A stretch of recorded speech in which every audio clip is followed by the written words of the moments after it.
Walking with Dinosaurs. In my review of Frozen, I mentioned that the Disney film was the last animated feature of 2013. Well, turns out I was actually wrong. Here comes this last-minute addition to come out a few days before Christmas without warning. For some reason, I thought it would be out in January. I don't know why. Anyways, will this film bring the spirit of the BBC miniseries to the big screen? Or will it make the extinction of the dinosaurs feel like a blessing? Let's find out. The story. I just want to start off that I always thought that this was going to be the movie that both Spielberg and Disney originally wanted to do with their films. No talking dinosaurs, no love monkeys, just 90 minutes of the actual life of dinosaurs, very similar to the Rite of Spring segment in Fantasia. And with this, they were very close to actually make that movie, but then a group of possibly the dumbest executives put together watched this film and said, Why are the dinosaurs not talking? I saw them talking on Land Before Time 27, and if they don't talk, that'll just confuse the kiddies and their manies. And while we're at it, can we get Sid from Ice Age and Alvin from Alvin and the Chipmunks for the voices? Yeah. That'll bring in the manies. And this is what ended up happening. The film is literally filled with just annoying dialogue. And when I mean filled, I mean that the movie is covered with 98% non-stop voiceovers. What's worse is that it's so obvious that this is a last-minute decision. Not only because the dinosaurs' lips don't move to the dialogue, but also because of what they say consists of useless and obvious expositions, god-awful juvenile jokes, or just talking about nothing because the movie is allergic to silence. It's like watching a long episode of Garfield and Friends, but more infuriating than funny. I know that this doesn't really have to do with the story itself, but this really is a serious issue that affects the entire film and how it can be viewed. I can see what it's trying to tell. It's an underdog story of the life of Patchy. This could have been a greatly told story. It could have been something that was both intense and heartwarming to watch. But it's so hard to focus on what's going on when the only thing to do when watching this is pray that they would shut up for once. This really is something that had potential and could have been something that was both innovative and timeless. But all of that is literally buried 6 feet under with all the horrid voice acting. The animation. Where the dialogue feels like having a root canal on an electric chair, the visuals and the animation is the complete opposite. This is apparently done by the same people who have worked on Happy Feet and The Legend of the Guardians, and they have done a spectacular work like they did in their previous films. It's pretty crazy how nearly realistic they made the dinosaurs to the point that it's pretty convincing that the movie might have been just filmed and not animated. Not only do they move like they were once the giants that roamed the earth, but there is also such great detail that goes into each dinosaur where every piece of skin, every mark on their horns, and every string of hair can be easily seen. It's also important to note that the movie was done in a similar fashion to Disney's Dinosaur, where only the dinos are animated and the backgrounds are actually filmed. The views the filmmakers have captured are actually as beautiful as the dinosaurs themselves. They literally went to film at the highest mountains and some of the nicest looking forests just to get their settings. Also, the dinosaurs feel like they really do belong in those areas. The animators put on the right amount of lighting and sometimes dirt on them to look like they really do belong in these settings.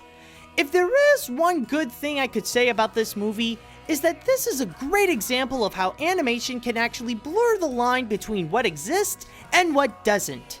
So if you're reviewing Walking with Dinosaurs, a movie that mixes animation with live action, Then how come you didn't talk about another hybrid film released this year, The Smurfs 2?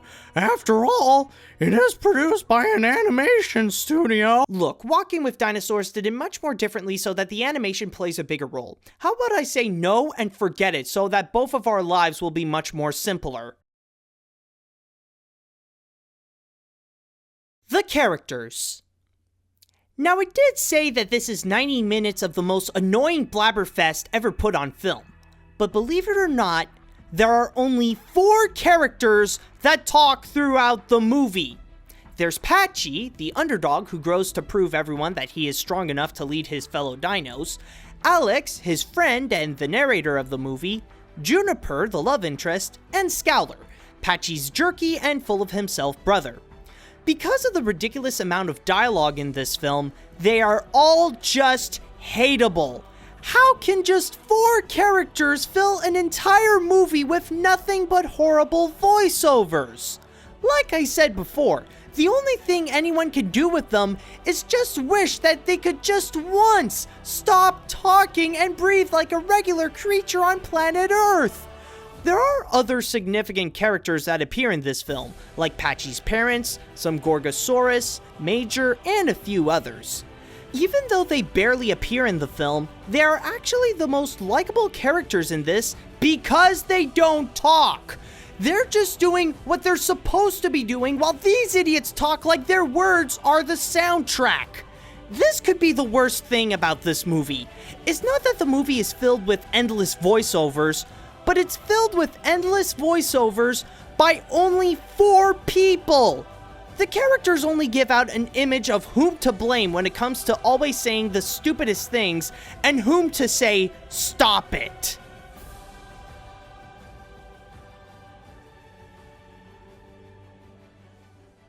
You know, after watching this movie, I think I understand why I said Frozen was the last animated film of 2013. It's because I wanted a little bit of hope for that year, where even if it's littered with bad film after bad film, at least I can look back and say that it gave a fantastic ending. But then comes Walking with Dinosaurs to just ruin it all. Like, all gone. Boom. No hope.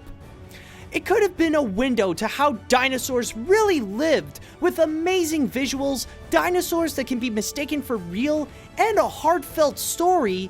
But by filling the whole movie with terrible voiceovers by just 4 idiots, really destroys the experience and distracts the audience away to find anything good with the movie.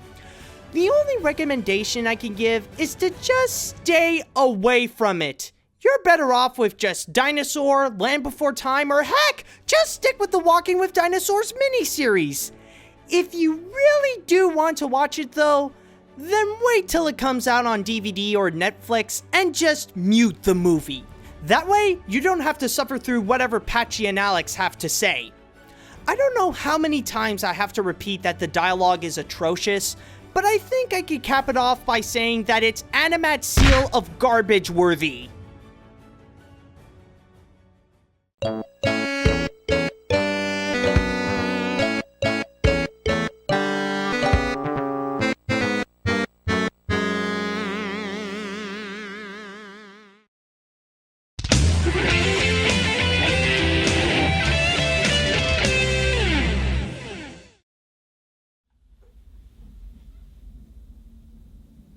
Now, if I may take a moment of your time, I want you guys to just reflect upon what you have witnessed.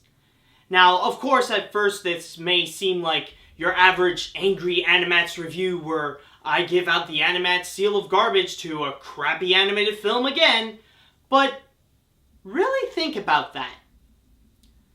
This is actually the 5th time this year that I had to give out the AniMat's seal of garbage. The 5th. Escape from Planet Earth, Planes, Cloudy 2, Free Birds, and now Walking with Dinosaurs.